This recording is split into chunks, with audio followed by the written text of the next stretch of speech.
what advice do you have out there for any aspiring creators, writers, artists? Like, what advice would you tell them to kind of break into comics?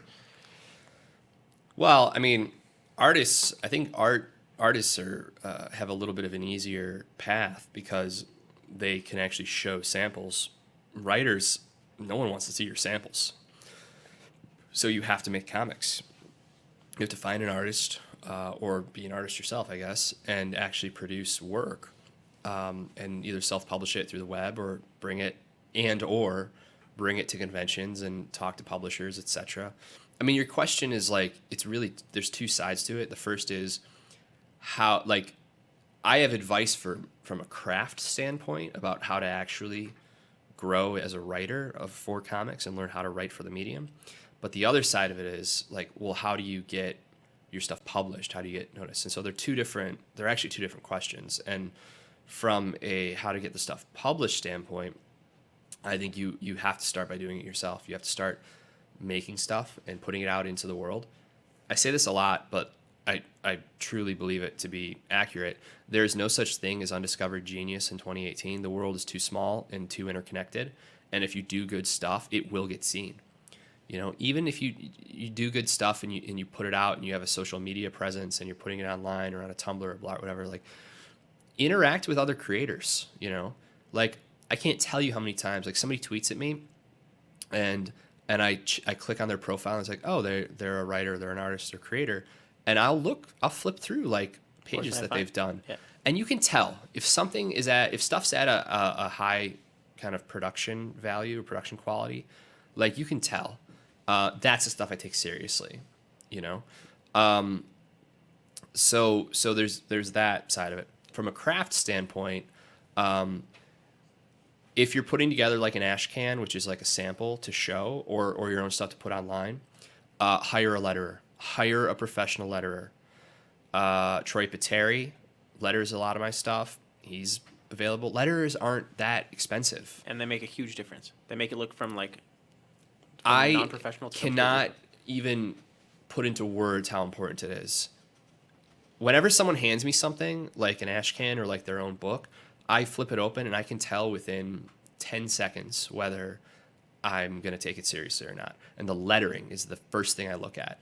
I don't want canned fonts. I don't want, perfectly symmetrical balloons. I don't want typefaces that are not. There's a style and an art to lettering, as well as how it leads your eye around the page. And color is the other big thing. Coloring. That's the other thing I notice within 5 to 10 seconds. I can tell, like, oh, is this something at a certain level? From a writing standpoint, I think I heard Matt Fraction give this advice years ago, but I think it's great, and I did this. Take your favorite book, take a book you love, you think is great, and write a reverse script for it. So what I mean by that is, like, literally go on a comic book script archive, find a different script sample that in a format that you like. They're all different. We all write in a different kind of style or format. But basically start writing, okay, page 1, meaning like one page of art. What's the script that you would write so an artist would get that? An artist would draw this. Now, I don't mean write every single detail of like as if you were describing this as panel as a grid. Like, it's a shot looking up at a statue where it's on the right side of frame. Like, no, you don't want that level of like detail. Weird specificity. But you would say something like, establishing shot, night, a statue of Joseph Stalin stands in the center of a town, or something like that. Light snowfall, and then actually write out the captions. Caption November 1991, and then caption in the winter of 1991, the writing was on the wall. Caption 2, the Soviet Union would be coming to an end. Do that, and then move on to panel 2.